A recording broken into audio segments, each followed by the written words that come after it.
본문의 말씀을 통해서 존귀한 자로 존귀한 일에 쓰는 교회 세 번째 말씀을 나누도록 하겠습니다. 우리 하나님은 믿음의 성도와 하나님의 자녀를 존귀한 자로 여기시는 줄 믿습니다. 그러기에 그 존귀한 자로 여기실 때에 의와 공평으로 우리를 다스려 주시고 참된 피난처로 삼아 주심으로 말미암아 우리가 늘 피할 바위와 산성이 요동치 아니하고 변하지 아니하는 하나님 안에 있을 때에 비로소 참된 안식을 누리게 되는 줄 믿습니다. 또한 우리 하나님은 우리를 존귀하게 여기시기에 푸른 초장 맑은 시냇물가로 우리를 인도해 주시고 풍성한 삶으로 풍성한 꼴로 지켜주시고 보호해 주시며 지금도 이끄시는 하나님인 줄 믿습니다. 그러기에 그 하나님, 그 존귀하신 우리 하나님께서 우리를 존귀하게 여기심으로 존귀한 자는 존귀한 일에 계획을 하고 생각을 하고 쓰임을 받고 나아가라라고 이렇게 말씀을 나누었습니다. 그 존귀한 일이 무엇이었나요? 나바드라는 단어를 통해서 알 수 있는 것처럼 이웃을 섬기는 일에 우리를 불러주셨다라는 사실입니다. 존귀한 자는 이웃을 섬김으로 나아가야 하는 것이죠. 그 존귀한 일로 날마다 쓰임받는 교회와 성도가 되기를 주의 이름으로 간절히 축복합니다. 우리 지난주에 존귀한 일, 이웃을 섬기라 말씀을 드렸는데 이웃을 한 주간 어떻게 섬기는지 모르겠습니다. 갑자기 눈을 막 피하시는 것 같은데 이번 주라도 우리가 이웃을 섬기기 위해 우리가 어떤 일을 해야 될까, 어떤 결심을 낼까 다시 한번 돌아보면서 늘 이렇게 고민하다 보면 좋은 아이디어들, 좋은 생각들이 많이 떠오르게 돼요. 그러면 생각이 이끄는 대로 또한 감동 주시는 대로 이렇게 하시면 됩니다. 물질이 많이 드는 것이 아니라 우리가 우리 중심을 어디에 두느냐에 따라서 우리가 온전히 주께서 존귀한 자로 여기시는 그 방향대로 귀하게 쓰임받게 되는 믿음의 성도와 교회가 될 줄 믿습니다. 이 땅 가운데에서 하나님께서 주의 몸된 교회를 세우신 목적답게 이웃을 아름답게 섬겨가는 존귀한 성도와 교회가 되어야 하는 것이죠. 두 번째, 우리가 하나님께서 우리를 위해 존귀한 자로 여기심으로 말미암아서 우리 존귀한 성도와 교회는 어떤 존귀한 일을 해야 할까요? 어떻게 하나님을 섬겨야 될 것인가? 여기에 우리가 초점을 맞춰야 하는 것입니다. 그렇습니다. 존귀한 자는 존귀하신 하나님을 섬기는 자인 줄 믿습니다. 그러기에 하나님을 어떻게 섬겨야 될까? 하나님을 도대체 어떻게 섬기는 것이 존귀하게 섬기는 건가라는 것을 돌아보아야 하는 것이죠. 여러분, 존귀하다라는 말은 어떤 의미를 가지고 있다고 되어 있습니까? 지난주에 섬기다라고 되어 있어요. 그렇다면 어떻게 섬겨야 될까? 한글로 존귀라는 말은 가치 있게 여기다라는 말을 뜻을 가지고 있어요. 가치 있게 여기다. 또한 흔하게 취급하는 것이 아니라 무엇보다 높이 평가한다라는 의미가 바로 이 존귀 여기다라는 의미를 가지고 있습니다. 가치를 인정한다라는 것이 존귀하게 여기다라는 뜻을 가지고 있어요. 그러면 존귀하다라의 반대의 의미는 뭡니까? 경멸하는 것이고 무시하는 것이고 천하게 대접하는 것이죠. 여러분 어떻습니까? 하나님을 어떻게 여기고 계십니까? 존귀한 자로서 존귀하신 분을 존귀하게 섬기고 있나요? 아니면 경멸하고 무시하며 섬기고 있나요? 여러분, 이 인간관계에서도, 여러분 대인관계에도 마찬가지죠. 저 사람이 나를 무시하나 무시하지 않나 처음 만난 가운데서 이걸 잘 봅니다. 이 볼 때마다 내 말을 무시하거나 나의 말 가운데 내 인격을 모독하거나 이렇게 하면 어떻게 돼요? 서로 간에 서로 경멸합니다. 그죠? 경멸하는 일들이 일어나게 되죠. 남편이 아내를 연애할 때는 정말 사랑하고 아끼고 존중 여기는 처럼 보였는데 목적을 다 달성하고 결혼을 딱 하고 나니까 무시를 한단 말이에요. 네가 뭐하노? 막 이렇게 한단 말이에요. 그죠? 너는 뭐 모르면 저 있어. 뭐 이렇게 무시하면 어떻게 돼요? 남편도 어떻게 당합니까? 결국은 그렇죠. 60 넘으면 이제 힘이 다 빠지고 나면 어떻게 돼요? 두고 보자 하다가 무시당한단 말이에요. 그죠?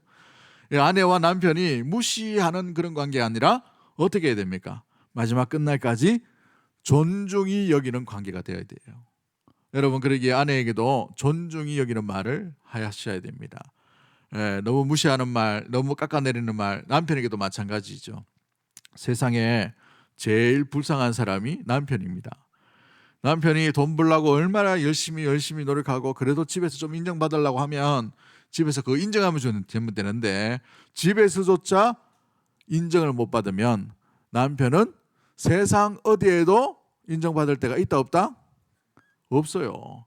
남의 집 예편네가 그 뭐 이렇게 인정해 주겠습니까? 아니, 우리 집 아내가, 나의 와이프가 인정해 줘야만 남편은 힘을 얻게 되는 것을 보게 되죠. 마찬가지로 아내도 마찬가지고 남편도 마찬가지입니다. 남편도 아내를 존중히 여기셔야 돼요. 존중히 여기면 서로 간에 이 가정 가운데 존중히 여기는 가정이 되는 것이죠. 부모와 자식 간에도 마찬가지입니다. 이 자녀가 아버지와 어머니가 나이가 많았다 하더라도 여러분 무시하거나 의견을 듣지 않거나 귀를 기울이지 않으면 어떻게 됩니까? 결국은 그 아픔이 그 가정 가운데 머물게 되어 있는 것을 보게 되죠. 자녀에 대해서도 마찬가지입니다. 자녀가 어리다고 무시하면 안 되는 것입니다. 그로 인하여서 자녀의 말에도 귀를 기울이고 존중 여겨야 되는 것이죠. 여러분 대인관계도 마찬가지. 어느 날 그 교회 목사님 한 분과 대화한 적이 있는데 이 목사님이 말이 너무 그친 거예요. 뭐 가끔가다 욕도 나와요. 어이구 목사님이 왜 이러시나 싶어 봤더니만 그 교회가 문제가 있는 거예요. 문제 있는 교회에 갔다 보니까 문제 있는 성도들이 많겠죠. 그러다 보니까 문제 있는 성도를 다루다 보니까 본인이 어떻게 돼버려요? 문제 있는 말을 하는 거예요. 이 대인관계죠. 굉장히 순수하신 분이었는데 몇 년 지나고 나니까 그렇게 흘러가 버리더라고요. 여러분 그렇습니다. 서로 간에 존중 여기면 존중함으로 인하여 선을 지키게 되는 것이죠. 근데 우리 하나님께서 믿음의 성도를 바라보시면서 존중히 여기시는 것을 보게 됩니다. 그 존중히 여기시는 성도를 통해서 하나님이 받으시기를 원하시는 것도 존중히 여김을 받는 것이라는 사실인 것이죠. 사무엘상 2장 30절 말씀 우리 한번 보도록 합니다. 사무엘상 2장 30절 말씀 같이 봅니다. 시작. 그러므로 이스라엘의 하나님 나 여호와가 말하노라. 내가 전에 내 집과 내 조상의 집이 내 앞에 영원히 행하리라 하였으나 이제 나 여호와가 말하노니 결단코 그렇게 하지 아니하리라. 나를 존중히 여기는 자를 내가 존중히 여기고 나를 멸시하는 자를 내가 경멸하리라. 아멘. 하나님께서 나를 존중히 여기는 자를 어떻게 하신다고 되어 있어요? 존중히 여기시겠다. 존중한 취급을 하시고 존중한 받는 자로 여기시겠다 말씀하시고, 또한 하나님을 멸시하는 자를 어떻게 하신다고 되어 있어요? 그래서 싫어서 경멸하는 그 모습으로 취급을 하시겠다라고 말씀하시는 것을 보게 되지요. 이 말씀이 전해진 이 시대적 배경이 어떠한 시대입니까?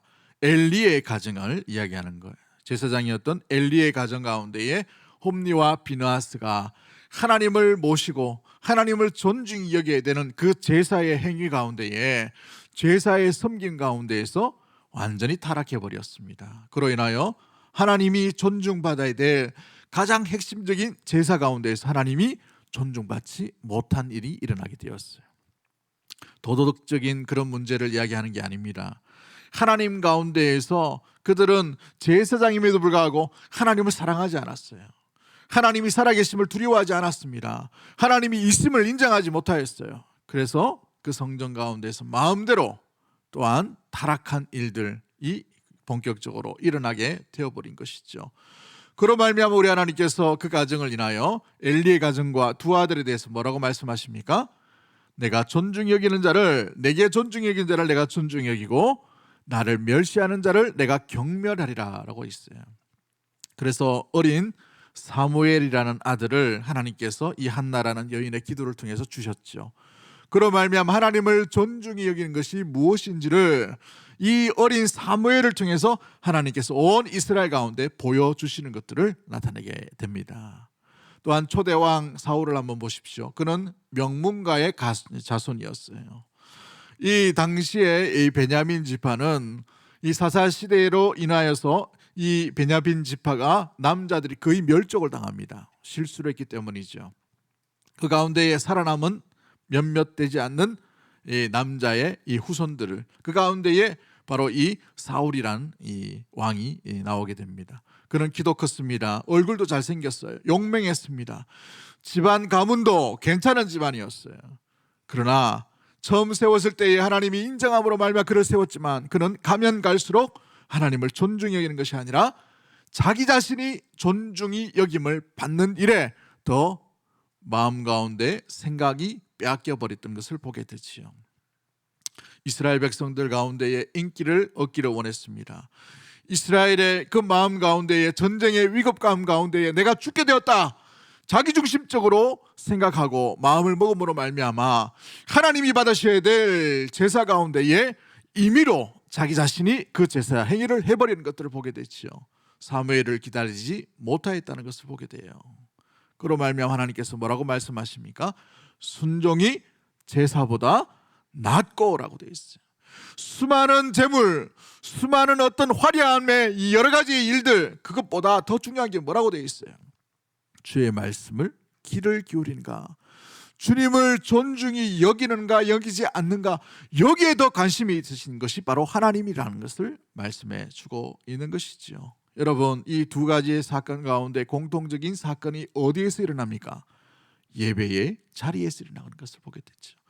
우리는 오늘 주님을 예배하기 위해, 존중히 여기기 위해 이 자리에 온 줄 믿습니다. 그러나 이 자리에 왔다 하더라도 우리의 마음이, 우리의 중심이 하나님이 아니라 나 자신에게 함몰되어 있고 나 자신 중심적으로 빠져 있다면 어찌 보면 우리는 하나님을 존중히 여기는 것이 아니라 하나님을 이 자리에서 멸시하고 있는 상황 가운데 있을 수 있다라는 사실, 경각심과 위기의식과 그 자각들이 우리 가운데 항상 잊지 않는 믿음의 모든 가족들이 되기를 주의 이름으로 간절히 축복합니다. 우리의 찬양 속에 하나님이 존중받는 일이 일어나게 되기를 주의 이름으로 간절히 축복합니다. 우리의 기도 가운데에 하나님이 존중이 여김을 받는 그런 기도가 아름답게 일어나게 되기를 주의 이름으로 간절히 축복합니다. 우리의 모든 예배 가운데에 하나님께서만 존중이 받으시는 놀라운 일들이 일어나게 되기를 주의 이름으로 간절히 축복합니다. 우리의 봉사와 우리의 섬김과 우리의 직분 위에도 마찬가지인 것이죠. 우리가 왜 섬깁니까? 지난주에 말씀했던 것처럼 디아코니아, 이 집사라는 직분 왜 우리에게 주셨다고 되어 있어요? 잘 섬기라고 주셨어요. 장로라는 직분 왜 주셨습니까? 책임지고 잘 섬기라고 주셨어요. 권사라는 직분 왜 주셨습니까? 더 잘 섬기라고 이렇게 주셨다는 거예요. 그러면 누구를 섬겨야 되는 거예요? 보이지 않지만 살아계신 하나님을 존중히 여기라. 그래서 직분을 주신 것이고 우리를 불러주시고 성도로, 교회로 불러주시고 삼아 주신 줄 믿습니다. 그렇다면 우리가 잊지 말아야 될 것이, 내가 오늘 누구를 섬기고 있는가? 물론 이것도 잘 섬겨야 되겠습니다만은 우리의 가장 중요한 첫 번째의 대상은 하나님 아버지이신 것이죠. 우리를 존중히 여기시고 우리를 아낌없이 사랑하여 주시고 독생자 예수 그리스도까지 내어주신 바 되는 놀라운 그 사랑의 하나님을 존중히 여기는, 그 존중히 여기는 사랑을 받은 우리가 존중히 여기는 대상은 오직 하나님 한 분밖에 없어야 되는 줄 믿습니다. 그러기에 하나님을 존중히 여기는가 여기지 않는가, 이것을 돌아보아야 되는 것이죠. 하나님을 존중히 여기면 하나님을 경외하게 되어 있습니다. 경외한다는 말이 뭐예요? 하나님을 두려워하게 되죠. 의식하게 되어 있다는 말이죠. 내가 행동하는 말들, 내가 행동하는 생각들, 내가 나아가는 모든 이 손과 발걸음 가운데 하나님을 의식하게 되어 있어요.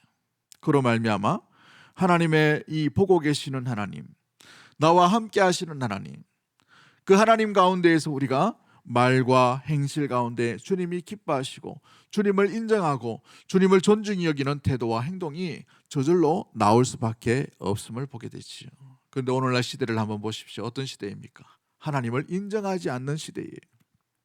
여러분, 아이들이 교육받는 교과서들 보십시오.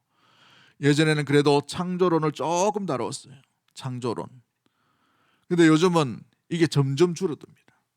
대부분 이 물질론, 유물론, 진화론 이것만 가르쳐요. 그 사상과 그 교육을 받고 있단 말이죠. 그럼 그 아이들이 그런 교육을 받고 난 뒤에 하나님을 인정하는 것이 쉽겠습니까? 어렵겠습니까? 다 인정하지 않는 세상 가운데 자기 혼자 고요히 무인도에 살고 있는 것처럼 여겨지는 일들이 일어나게 되죠.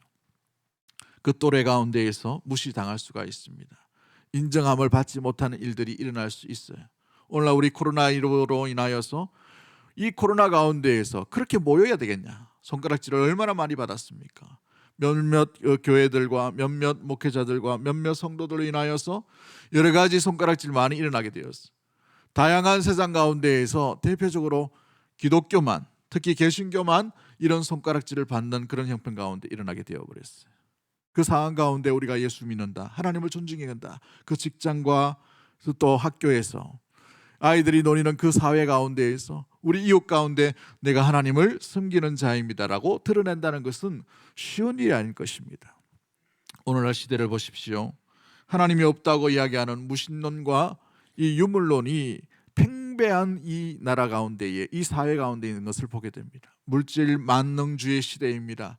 물질 만능주의 시대 가운데 핵심이 뭐냐? 물질보다 하나님이 더 위대하신 분이 아니라 물질이 최고다라는 것을 맘모니즘이 핵심이 여기에 있는 거예요. 창세기부터 이어져 오는 맘모니즘의 핵심이 물질주의라는 말이죠. 오늘날 시대엔 또 어떤 것입니까? 나만 행복하면 되는 거예요. 나만 행복하면. 다른 사람 몰라요. 다른 사람의 아픔, 다른 사람의 생각들은 중요하지 않습니다. 그냥 즐거우면 되는 거예요. 나만 행복하면 되는 것이죠. 이와 같은 생각들은 쾌락주의라고 얘기합니다. 행복지상주의라고 얘기해요. 나만 행복하면 다 되는 것이죠. 다른 사람의 아픔과 상함과 상처와 눈물들은 생각지 않아도 되고 오직 나만 은혜 받으면 되고 내만 즐거우면 되고 우리 가족만 되면 된다라는 것을 생각한다는 말이죠. 행복지상주의. 여러분 또 어떤 일이 일어납니까? 나만 진리가 있는 것이 아니라 너에게도 진리가 있다라는 상대주의와 다원주의가 이 나라와 이 민족 가운데 온 세계 가운데 팽배한 것들을 보게 됩니다. 이런 사회 현상들을 포스트 모더니즘이라고 얘기하죠. 그래서 길이요 진리요 생명이신 유일하신 길이신 예수 그리스도를 얘기하면 편협한 기독교라는 소리를 듣게 됩니다. 옹졸한 기독교인이라는 이야기를 듣게 되죠. 왜 너만 별다르냐라는 이런 손가락질을 받게 됩니다. 그 이유에 대해서 우리는 설명할 수 있어야 되는데 설명할 수 없는 답답함들이, 그 분위기들이 이 사회를, 우리가 살고 있는 이 사회 가운데 우리가 둘러싸인 포로처럼 쌓여있는 이 상황 가운데 우리는 놓여져 있다는 사실인 것이죠. 세상은 신은 없다라고 이야기하더라도 신을 만난 자, 신을 믿는 자, 진정한 신이신 하나님을 온전히 붙드는 자는 어떤 상황 가운데도 하나님은 살아 계십니다라는 것을 고백할 수 있는 자가 되기를 주의 이름으로 간절히 축복합니다. 그것이 바로 하나님을 존중히 여기는 자의 아름다운 삶의 태도인 것이죠. 파스칼이라는 사람은 이렇게 말합니다. 무신론은 일종의 질환이다라고 되어 있어요. 병이다라고 되어 있어요. 무신론이 똑똑한 것이 아니라 질환 가운데 하나라고 되어 있어요. 여러분 잘 보시면 무신론자는 신이 없다라는 것을 믿고 있어요. 안 믿는 게 아닙니다. 믿고 있는데 뭘 믿고 있다는 말이에요? 신이 없다라는 것을 믿고 있는 것이죠. 이것이 가장 어리석은 일입니다. 시편 14편 말씀 가운데 뭐라고 말합니까? 어리석은 자는 이러기를 하나님이 있다 없다? 없다라고 되어 있어요. 성경은 이미 수천 년 전에 예고하고 있는 것이죠. 신이 없다, 하나님이 없다라는 자는 똑똑한 자라고요? 아니에요. 아무리 화려한 억구, 아무리 좋은 철학들, 아무리 놀라운 사상들을 꿰뚫고 있다 하더라도 그 사람은 어리석은 자요, 지혜가 없는 자인 것이죠. 지혜의 근본이신 하나님을 모르기 때문에 그런 것입니다. 우리는 어떤 상황 가운데 있었다 하더라도 우리 하나님이 살아계심을 드러낼 수 있는 존중 여기는 믿음의 모든 가족들 되기를 주의 이름으로 간절히 축복합니다. 그렇습니다. 스스로 신을 부정하고 자기 의지로 하나님을 믿지 않는 믿음을 가진 자가 바로 무신론자라는 것이죠. 2014년도 봄에 미국에서 한 영화가 개봉되었습니다. 기독교 영화로는 전미에서 찾아볼 수 없을 정도로 4주 연속 10위 안에 들었던 이 영화입니다. 그 영화의 제목은 God's Not Dead라는 영화예요. 신은 죽지 않았다라는 영화이죠. 무신론자로 살아가도록 종용하고 있는 대학 문화를 꼬집는 풍자한 영화입니다. 신입생 조시 휘턴이 이제 철학과의 수업을 듣는데 철학과의 유명한 교수였던 레디슨이라는 교수가 도전을 합니다. 너네는 신이 있다고 생각하나 없다라고 생각하나 하니까 조용하죠. 그럴 때 이 레이든 교수가 말합니다. 신은 없다. 신은 없다라고 얘기합니다. 그럴 때에 아무도 반발하지 않는 거예요. 믿음이 그렇게 좋든 아주 몇 대의 기독교 가정에서 살았던 어떤 자도 일어나서 반박하지 못합니다. 그럴 때에 이 조시 휘턴이라는 이 신입생 하나가 손을 듭니다.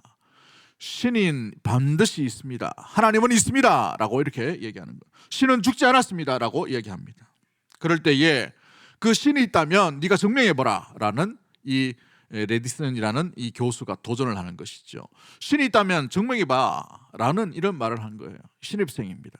그냥 대충 분위기 보고 그냥 침묵하다가 제가 잘 증명하지 못해서 제가 좀 어리석어서 그런 말을 했습니다 라고 인정하면 끝나는 일이에요. 아무도 비난할 수 없는 그런 상황입니다. 그런데 이 청년이 신은 있습니다 라는 것을 마지막 학기까지 계속해서 증명하려고 시도하는 그 영화 가운데 있는 것을 보게 됩니다. 그런데 결정적인 순간 가운데에 이 영화가 반전이 됩니다. 어떻게 반전이 되냐면, 만약에 교수님 신이 없다는 것을 증명하신다면 내가 그것을 믿겠습니다 라는 것이죠.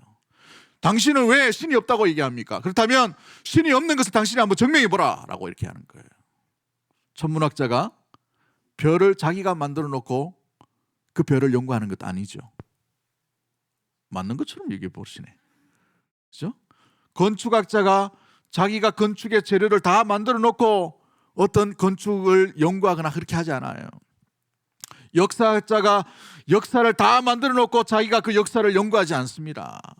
곤충학자가 곤충을 자기가 만들어 놓고 그 곤충을 분석하거나 연구하지 않아요. 있던 것, 있던 재료, 그것이라니나 연구하게 되어 있는 것을 보게 되죠. 그 조시 휘턴이라는 청년이 그렇게 도전합니다. 신이 과연 없다면 신이 없는 것을 증명해보라. 그렇게 얘기할 때에 이 교수가 이렇게 얘기합니다. 나는 하나님이 싫어 라고 얘기하는 것이죠. 그 대답에 이 청년이 기회로 삼고 이렇게 말합니다. 하나님이 없다면서 하나님을 싫어할 수 있습니까? 라고 대답하는 것이죠. 영화 꼭 보셔요. 집에 가셔서 청년들에게 꼭 보시면 좋겠습니다. 하나님을 싫어한다는 것은 하나님이 있다는 것을 이야기하는 거예요. 하나님이 있음을 자기 입으로도 이게 말하고 있는데 신이 없다라고 말하는 것은 자기 부정에 대한 것이죠. 그렇습니다. 시편 14편 1절 말씀처럼 어리석은 자는 항상 말하기를 하나님 없다라고 말하고 다니는 것이죠. 하나님이 없는 행동을 합니다. 하나님이 없는 생각을 합니다. 하나님이 없다라고 마음을 먹습니다. 하나님이 없는 행동을 하기 때문에 하나님을 두려워하지 않게 되는 것이죠. 여러분, 그러나 성경은 우리에게 계속해서 강조하는 것이 무엇입니까? 하나님은 사랑이시고, 하나님은 인자이시고, 하나님은 창조주이시고, 하나님은 전능하신 분이시고, 하나님은 반석이시고 피할 요새이시고 우리의 목자이시며 우리의 구원자이시며 우리의 생명이시고 우리의 진리이시고. 아멘이 별로 없네. 할렐루야. 그 하나님을 온전히 존중히 여길 수 있는 믿음의 모든 가족들 되기를 주의 이름으로 간절히 축복합니다. 그렇습니다. 시편 34편 9절 말씀에 너희 성도들아 여호와를 경외하라. 그를 경외하는 자에게는 뭐가 없다라고 되어 있어요? 부족함이 없다라고 되어 있어요. 시편 23편의 말씀처럼 부족함이 없다라고 말하는 것이죠. 어떤 자에게요?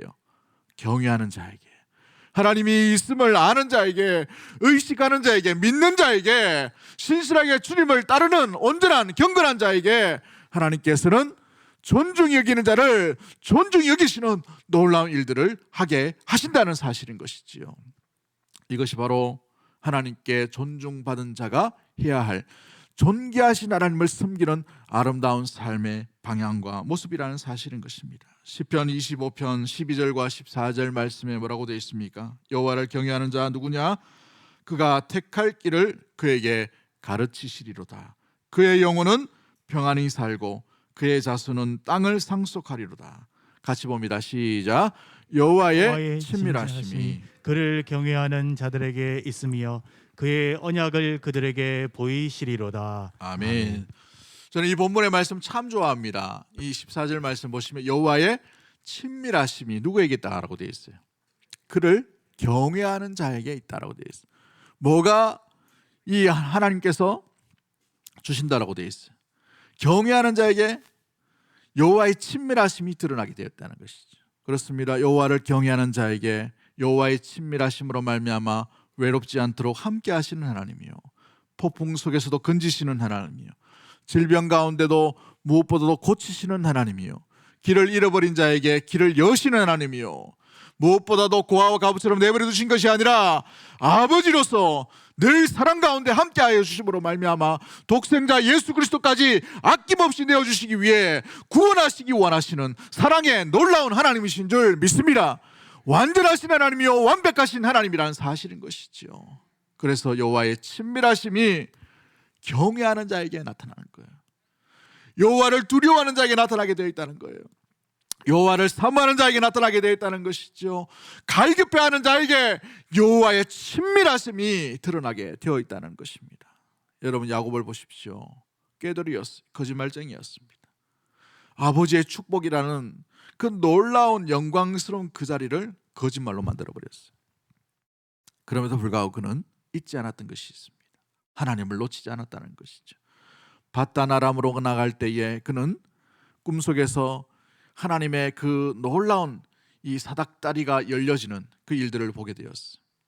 그로 말미암아 여기가 하나님의 집입니다 해서 이름을 베델이라고 이름을 지었습니다. 그곳에 제단을 섰습니다. 하나님 나를 지켜주시고 보호해주신 하나님, 나와 동행하시는 하나님, 내 아버지의 내 할아버지 하나님이시라면 나를 온전히 머리털 하나 상하지 아니하고 온전히 지켜주시고 보호해주신다면 이곳에 여호와의 집이 될 것입니다 라고 이렇게 고백하는 것이 일어나게 되죠. 그가 하란으로 나갔을 때 자기보다 더 엄청난 사기꾼을 만납니다. 외삼촌 라반을 만나게 되죠. 그럼에도 불구하고 14년 이후에 돌아올 때에는 하나님께서 그를 놀라운 사람으로 바꿔놓으시는 일들이 일어나게 되는 것을 보게 되지요. 그는 여호와를 경외하는 사람이었습니다. 요셉을 한번 보십시오. 그는 가족으로부터 인신매매를 당하였습니다. 노예로 팔려버렸어요. 정말 무너지고 싶은 그런 정말 나락으로 떨어지는 그런 상황 가운데 있게 되었어요. 그럼에도 불구하고 또한 그 노예의 상황 가운데서 어디로 떨어집니까? 죄수의 신분으로 떨어지죠. 지하 감옥에 갇혀버리는 일들이 일어나게 됩니다. 엄청난 시련이요, 절망이요, 고통이요, 아픔이죠. 인생이 끝났다고 생각하는 그 순간 가운데서도 그가 하나님을 경외함으로 하나님을 의식하고 하나님이 함께 하신 것을 알기에 내가 하나님 앞에서 내가 어찌 득지하리요 죄를 짓겠나이까 라고 이렇게 고백하고 뛰쳐나가는 것들을 보게 되죠. 어려운 가운데에서도 하나님을 잊지 아니하고 경외함을 보였던 그 자에게 하나님은 하나님의 친밀하심을 어떻게 보이십니까? 감옥 그 깊은 곳에서 하나님께서 여호와의 친밀하심으로 말미암아 놀랍게 이스라엘 백성 그 가정을 구원하는 구원의 도구로 만들어 가시는 것들을 보게 되지요. 여러분 다윗을 한번 보십시오. 어린 나이에 기름 부었습니다. 기대가 충만한 사람이었어요. 그러나 막상 청년이 되고 난 뒤에 그는 도망자의 신세였습니다. 왕의 부마가 되었어요. 그럼에도 불구하고 자기의 장인이 자기를 죽이려고 수년 동안 쫓아다니고 있는 미친광이처럼 쫓아다니는 그 상황 가운데에 경험했던 것을 보게 됩니다. 노년에는 자기 아들이 자기를 죽이려고 덤벼드는 그 상황 가운데 무엇보다도 절망과 고통 가운데 있을 때에도 그가 잊지 않았던 것이 무엇입니까? 나의 하나님, 나의 하나님, 내가 붙들 하나님, 내가 피할 하나님, 나의 반석이시고 요새이시고 나를 구원하시는 분은 하나님밖에 없습니다는 하나님을 의식하고 하나님을 인정하고 하나님을 경외하는 그 삶으로 나아갈 때에 하나님께서는 절망과 고통의 그 광야 가운데에서도 다윗을 온전히 붙들어 주시고 지켜주시는 여호와의 친밀하심을 온전히 보여주었다는 사실들을 보게 되는 것이지요. 사랑하는 성도 여러분, 여러분은 하나님의 친밀하심을 경험하기를 원한다면 하나님을 의식하고 하나님을 경외하는 믿음의 성도로 하나님을 존중히 여길 수 있는 믿음의 모든 가족들 되기를 주의 이름으로 간절히 축복합니다. 잠언 22장 4절 말씀에 겸손과 여호와를 경외함의 보상은 재물과 영광과 생명이라고 되어 있어요. 겸손과 여호와를 경외함이 어떻다고 되어 있어요? 재물과 영광과 생명으로 드러난다라고 분명히 말씀하고 있는 것을 보게 되죠. 시편 34편 9절과 10절 말씀에 젊은 사자는 궁핍하여 줄을지라도 여호와를 찾는 자는 부족함이 없다라고 되어 있어요. 어떤 자에게요? 여호와를 찾는, 여호와를 의식하는, 여호와를 경외하는, 여호와의 살아계심을 알고 믿는 자는 그 삶 가운데 부족함이 없다라고 되어 있어요. 여러분 이 단어법을 한번 잘 보십시오. 이 시편 34편 9절 10절 보시면 젊은 사자라고 되어 있어요. 젊은 사자. 표현을 참 재밌게 해놨는데요. 젊은 사자는 웬만하면 굶지 않습니다. 혈기 왕성하기 때문에 사냥의 확률이 높아요. 어린 사자도 아니고 나이 든 이런 사자도 아니에요.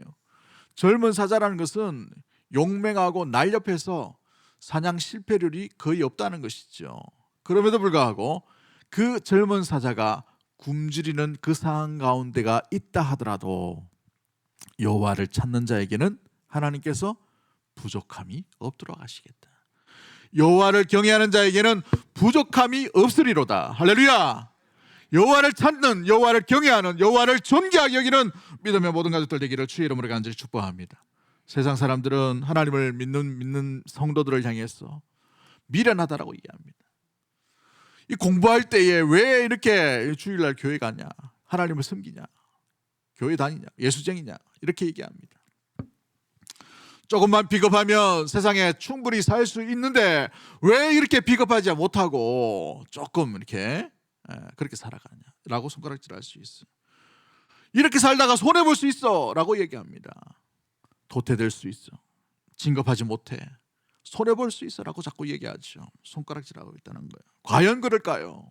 여러분, 어느 신문에 우리나라 고위공직자들을 조사한 적이 있습니다. 고위공직자들 조사한 적이 있는데 그 고위공직자들이 종교가 뭔가를 조사해 보니까 무교가 26명이었어요. 100명 중에 불교가 9명이었습니다. 천주교가 20명이었는데 기독교가 42명이었어요. 42명. 그들은 뭐 비굴해서 그렇게 올라갔을까요? 아니에요. 하나님을 섬김에도 불구하고 그와 같은 데이터가 나타나는 것을 보게 되죠. 매회 국회의원 당선자들의 30% 이상이 예수 믿는 사람들이에요. 예수 믿는 사람.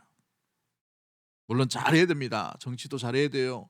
법을 세울 때에 하나님이 싫어하는 법을 세우면 안 됩니다. 차별금지법 같은 악한 법들이 세워지면 안 돼요. 그럼에도 불구하고 그 안에 기도하는 믿음의 백성들이, 하나님을 존중히 여기는 성도들이 있다는 것이죠. 사무엘상 2장 30절 말씀처럼 나를 존중히 여기는 자를 내가 존중히 여기고 나를 멸시하는 자를 내가 경멸하리라 라고 말씀하십니다. 하나님을 경외함으로 하나님을 존중히 여기는 믿음의 모든 성도들이 되기를 주의 이름으로 간절히 축복합니다. 우리 교회도 왔습니다마는 몇 년 전에 우리 교회 그 경찰관 제복 입고 간증하신 집사님 혹시 기억하십니까? 오후 예배를 안 드리시는구나. 몇 년 전인데 제복 멋지게 입고 와서 전도 간증도 하시고 했던 집사님 한 분이 있어요. 계급이 총경이었어요. 총경이라면 구청 정도 되는 지역의 전체를 치안을 담당하는 거예요. 예, 우리 수성구 같으면 수성구 경찰서장 이 총경입니다. 굉장히 높아요. 이분은 경찰대학 출신입니다. 근데 이 경찰대학 출신이다 보니까 공부를 아주 잘했어요. 그래서 모든 이 자기 동기들 가운데 늘 전교 1등하고 또 성진도 1등하고 실적도 1등했던 그분이었어요. 그러다 보니까 성진도 다른 사람보다 제일 먼저 빨리 하게 되는 일들이 일어나게 되었어요. 근데 너무 열심히 했죠. 근데 문제가 뭐냐면 너무 열심히 하다 보니 뭐가 생깁니까? 시기하는 사람들이 생깁니다. 그 시기하는 사람이 누구예요? 자기 동기들이 생긴 거예요. 예수님도 너무 잘 믿어요. 이분은 교회 헌신도 너무 잘합니다. 교육자들 1년에 한 번 목사님 정필도 목사님 모시고 식사를 하는 시간이 있습니다. 좋은 호텔에 가요. 그러면 교육자 140명과 그 가족들 다 가잖아요. 가면 그 전체의 음식값 한 500만 원 되는 걸 다 본인이 다 돼요. 수십 년간 그렇게 했단 말이에요. 어마어마한 헌신이죠. 경찰관이 무슨 돈이 있어 적하노 하겠지만 경찰관이 돈이 있는 게 아니라 경찰관과 같이 살고 있는 부인이 돈이 많아요. 어린이집을 크게 운영하는데 몇 개나 운영합니다. 거기서 나는 이윤을 가지고 이제 이렇게 하게 된 건데 그걸 보고 질투가 난 거예요. 주위의 동료들이 승진도 빠르고 부인도 잘 얻고 또 이게 보니까 흠잡을 데가 없는 거예요. 그런데 흠잡을 게 뭐냐면 주일날 어디 간다? 교회 간다는 거예요. 전도를요 1년에 수십 명씩 해요. 그 바쁜 분이. 그러니까 이제 모함을 스토리를 만든 거예요. 어떻게 만드느냐면 종교를 강요한다. 돈의 출처를 모르겠다. 이렇게 계속 투서를 남긴 거예요. 그러다 보니 이분이 계속 오해를 당하고 어려움을 당한 거예요. 결국은 그러다 보니까 이 대구로 자천이 돼버렸어. 너무너무 낙심했어요. 경무관으로 올라갈 수 있는 기회인데 안 되는 거예요. 예수 믿는 그 한 이유 때문에 너무나도 속상하고 기도해달라고 여러 번 전화도 오고 문자도 오고 이렇게 했는데 결국은 경무관 승진에 떨어져 버리게 되었어요. 너무너무 낙심하죠. 어릴 때부터 그 꿈이 경무관 다는 거, 그 꿈인데 그게 좌절되어 버렸어. 인생이 끝난 것처럼 보였어.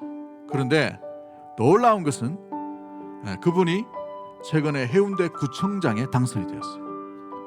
남의 교회 이야기라고 놀라지도 않네. 해운대 구청장이 되어가지고 더 해운대 구민들을 위해 가지고 더 열심히 섬긴 것을 보게 돼요. 혹시 오해받을까 싶어가지고 자기 카드 안 써요. 쓰지 마라 그랬습니다. 한번 모일 때에 혹시 이때는 조심해야 되겠다 싶어가지고 막 그렇게 했었어요. 사랑하는 성도 여러분, 우리가 하나님을 섬기고 하나님을 존중히 여기면 세상은 손해본다. 세상은 오해받고 세상은 때로는 미련하다. 또한 손가락질을 할 때가 있게 되는 것을 보게 됩니다. 그러나 우리의 주인이신 주님, 존귀하신 하나님, 전능하신 그분, 창조주를 높이면 높일수록 그 하나님은 존중이 여김 받은 만큼 또한 존귀히 여긴 성도들 통하여서 하나님의 친밀하심, 하나님의 부족하기 없도록 만들어 가시는 하나님의 놀라운 사랑을 베풀어 주시는 줄 믿습니다. 우리에게 천국을 맛보게 하시고 우리에게 세상을 줄 수 없는 기쁨을 맛보게 해주시고 우리에게 놀라운 세상에서 받을 수 없는 은혜를 우리에게 베풀어 주시는 분이 우리가 믿는 존귀하신 하나님인 줄 믿습니다. 그 하나님을 우리 인생 가운데에 우리의 호흡이 끝나는 그 순간까지도 하나님을 존중히 여기는 아름다운 믿음의 성도와 교회가 되기를 주의 이름으로 간절히 축복합니다. 우리 찬양 하나 할까요? 내가 주인 삼은 모든 건 내려놓고 내가 주인 삼은 모든 것 내려놓고 내 주 대신 주 앞에 나가 내가 사랑했던 모든 것 내려놓고 주님만 사랑해 주님만 사랑해 내가 주인 삼은 모든 것 내가 주인 삼은 모든 것 내려놓고 내 주 대신 주 앞에 나가 내가 사랑했던 모든 것 내려놓고 주님만 사랑해 주님만 사랑해 사랑한 것을 분명해도 주 사랑 꽃이 풍랑에도 깊은 바다처럼 나를 잠잠케 해 주 사랑 내 영혼의 반석 그 사랑 위에 서리 주 사랑 꽃이 풍랑에도 깊은 바다처럼 나를 잠잠케 주 사랑 내 영혼의 반석 그 사랑 위에 서리. 지금 우리 짧게 한번 합심해서 기도하기를 원합니다. 우리가 가장 존귀 여겨야 될 분은 오직 하나님 한 분밖에 없는 줄 믿습니다. 우리의 말과 우리의 마음과 우리의 생각과 우리의 일터와 우리의 가정과 우리의 삶 속에 높임 받으셔야 될 그 주님을 계속해서 존귀 여길 수 있는 우리 믿음의 모든 가정들은 하나님을 경외함으로 말미암아 경외함의 그 친밀하신 사랑이 우리 심령과 가정과 우리 다음 세대 가정 믿음의 후손들 가운데 우리 교회 가운데 온전히 드러날 수 있도록 주님 인도하여 주옵시고 주님을 존귀하게 여기는 데 있어서 우리가 한 걸음도 물러서지 아니하고 오직 주만 바라볼 수 있는 존귀 여기는 존귀한 성도 되게 하여 주옵소서라고 우리 주신 말씀 생각하며 주여 함을 외치고 동성으로 합심해서 한번 기도하도록 하겠습니다. 주여